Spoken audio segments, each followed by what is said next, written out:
Here I am working on my 2013 Toyota Venza.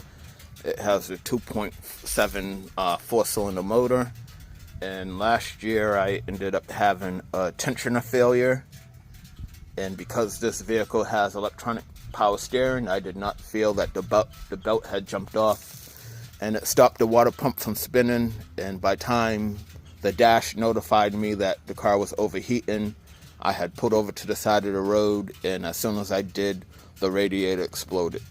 So I put a new radiator, a new tensioner, a new belt in there, and it was good for a little while, but then eventually started overheating.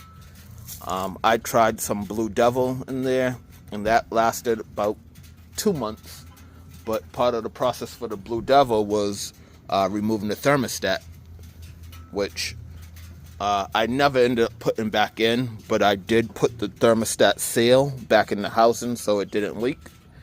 And, you know, like I said, when the Blue Devil failed again, I ended up buying a reman head and did head gasket, timing chains, the whole nine.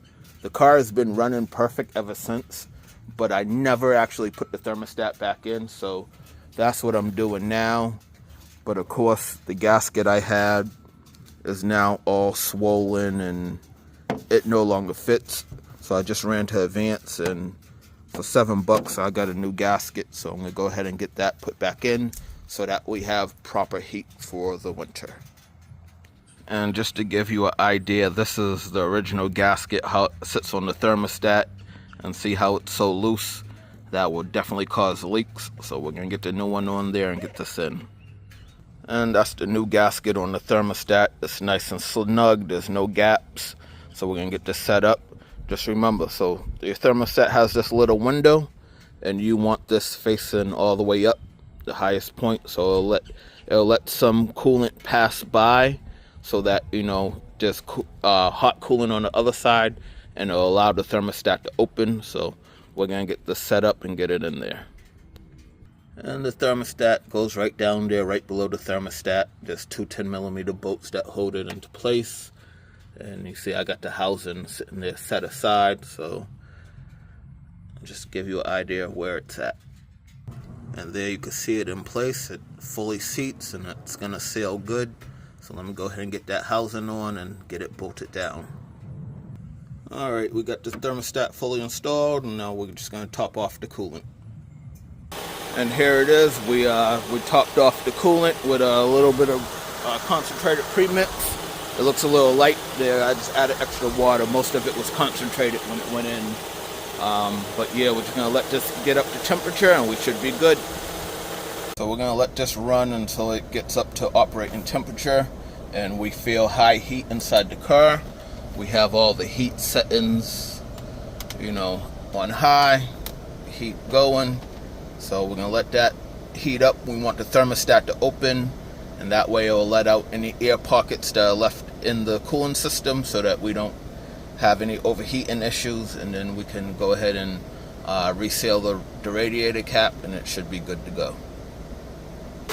And basically that's what we want to see. We want to see it getting hot with no more air bubbles come up. There goes one bubble there. But, you know, we want to see it to the point where it's fully operational temperature, and there's no more heat going, no more air coming out of the system. So once we know the thermostat has opened, usually you can wait until the fans come on and you have high heat inside the car, and then when you see no more air come out, you know you bleeded the system successfully. Alright, so it's been running for about 20 minutes now, and we have full heat. There's no air bubbles coming up. I did hold the RPMs for about 3,000 RPMs for a good 30 seconds, and the heat's hot.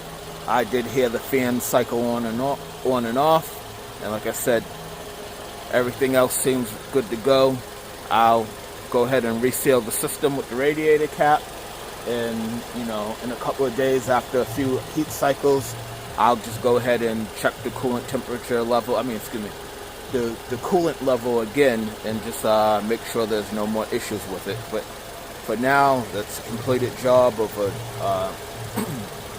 a new gasket on the thermostat, and it's the same process if you actually have to change your thermostat. So thank you for watching, and stay tuned for the next video.